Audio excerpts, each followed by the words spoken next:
Praise the lord my friends. Yeshu Masih के मधुर और मीठे नाम में आप सबको जय मसीह की शलोम। मेरा यहोवा एडोनाई एलोहिम आपको बहुत सारी आशीष और बरकत दे। पिछली वीडियोस में मैंने आपको एबन के बारे में मैं आपको बता रहा था। एबन जो है वो इब्रानी भाषा का शब्द है जिसको बोलते हैं पत्थर। और मैंने आपको बहुत सारी रेफरेंसेस भी दिए थे कि पतरस को बोला तू पतरस है और मैं इस पत्थर के ऊपर मैं कलीसिया स्थापित करूंगा, जैसे कि मत्ती उसका 16 अध्याय उसका 18 वचन में लिखा है। और मैंने आपको एक बहुत ही एक अहम बात बताई थी कि गेमेट्रिया है। गेमेट्रिया का मतलब मैथमेटिकल है, जो हिब्रू लैंग्वेज में हर एक जो शब्द जो है, एक शब्द से लेकर 22वें शब्द तक हर एक शब्द का एक न्यूमेरिकल एक वैल्यू है, मैथमेटिकल एक वैल्यू है। तो एबन जो है, फिर से मैं बताना चाहता हूं, एबन जो है वो 3 अक्षरों से बना है, एलफ से और बेत से और नून से, जिसको बोलते हैं एबन। एबन का मतलब है पत्थर। और उस पत्थर को राज मिस्त्रियों ने रद्द किया और वो कोने का पत्थर हो गया। आइए हम इसकी ज्योमेट्रिया में चलेंगे। एलफ जो है वो अल्फाबेट में, हिब्रू अल्फाबेट में वो पहले नंबर पे आता है और बेत जो है वो दूसरे नंबर पे आता है। और जो नून जो है वो 50वें नंबर पर है, यानी कि उसकी जो स्टैंडर्ड वैल्यू जो है वो 50वीं है, क्योंकि 10 अल्फाबेट के बाद जो है उसके बाद जो है चेंज हो जाता है। 10, 20, 30, 40, 50, तो 50वां जो है वो नून आता है। तो आइए हम इसको देखेंगे, इसकी जो इसको प्लस करके हम देखेंगे कि कितने इसके नंबर बनते हैं, क्योंकि नंबर की बाइबल में बहुत ही एक अहम वैल्यू है। यदि 153 फिशेस जो है उन्होंने कैच की हैं या मछलियां पकड़ी हैं, तो उसका भी एक मतलब है। 5 रोटी 2 मछली और 12 टोकरियां बच गई, इसका भी एक मतलब है। 6 दिन में यहोवा ने जो है हर एक चीज को बनाया, इंक्लूडिंग जो है वो इंसान को बनाया, और 7वें दिन जो है वो विश्राम किया। 7वां जो नंबर है बहुत अहम है। तो हिब्रू अल्फाबेट में भी हर एक जो अल्फाबेट की जो वैल्यू है, उसका मैथमेटिकल जो ज्योमेट्रिया है वो बहुत ही वैल्यूएबल रखता है।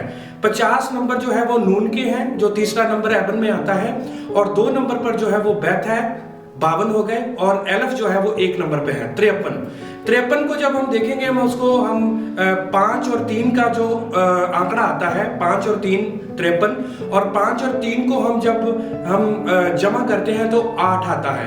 8 का जो वो आंकड़ा है वो है एलफ, बेत, गैमल, डालत, हे, वाव, जो जायन और खैत जो है वो 8 नंबर पे आता है। खैत की जो पिक्टोग्राफ है, मैंने आपको बताया था कि जो हर एक हिब्रू अल्फाबेट की जो एक पिक्चर है, क्योंकि पिक्टोग्राफ एंशिएंट हिब्रू में, बिब्लिकल हिब्रू में वो पिक्टोग्राफ है, और वो पिक्टोग्राफ जो है, खैत की जो पिक्टोग्राफ है वो फेंस है, यानी कि बाड़ा।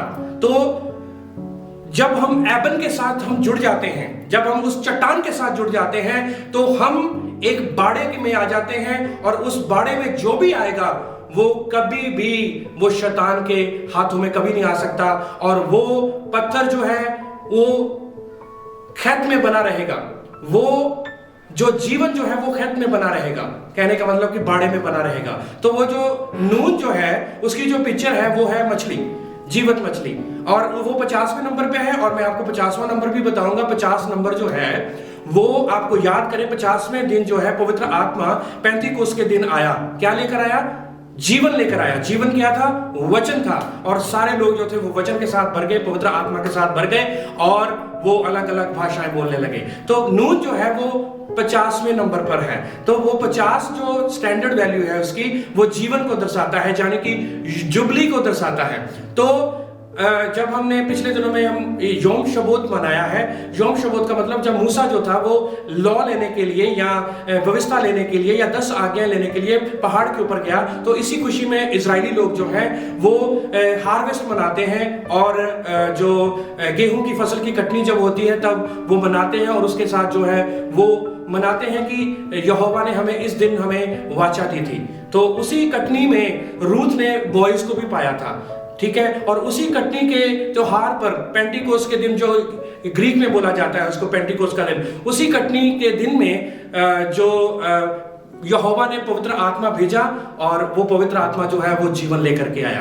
तो ये मैं आपको ये बताना चाहता हूं कि हर एक जो पिक्टोग्राफ की जो हर एक जो वर्ड की एक पिक्टोग्राफ है तो वो जीवन लेकर आया। जो दूसरा नंबर है वो है बेथ। बेथ जो है वो पुत्र को दर्शाता है, और एलफ जो है पहला शब्द जो मैंने आपको एबन का बताया वो है पिता को दर्शाता है, यानी कि अथॉरिटी को दर्शाता है। तो ये गमेट्रिया है, और जब हम गमेट्रिया को हम देखते हैं, जब हम एक शब्द को देखते हैं या उसकी वैल्यू को देखते हैं, तो वो जो है वो मसीहा के तरफ ही इशारा करती है। हर एक शब्द जो इब्रानी का जो है वो यीशु मसीह की ओर इशारा करता है, यानी कि हिब्रू में बोलते हैं यीशुआ हे मसीहा के तरफ ही इशारा करता है। यहोवा आपको इस वचन के द्वारा बहुत सारी आशीष और बरकत दे, और नेक्स्ट वीडियो में मैं आपको फिर से और जो है वो mystery of the alphabet of the Hebrew, जो हिब्रू के अल्फाबेट की जो मिस्ट्री, उसके रहस्य मैं आपको बताऊंगा।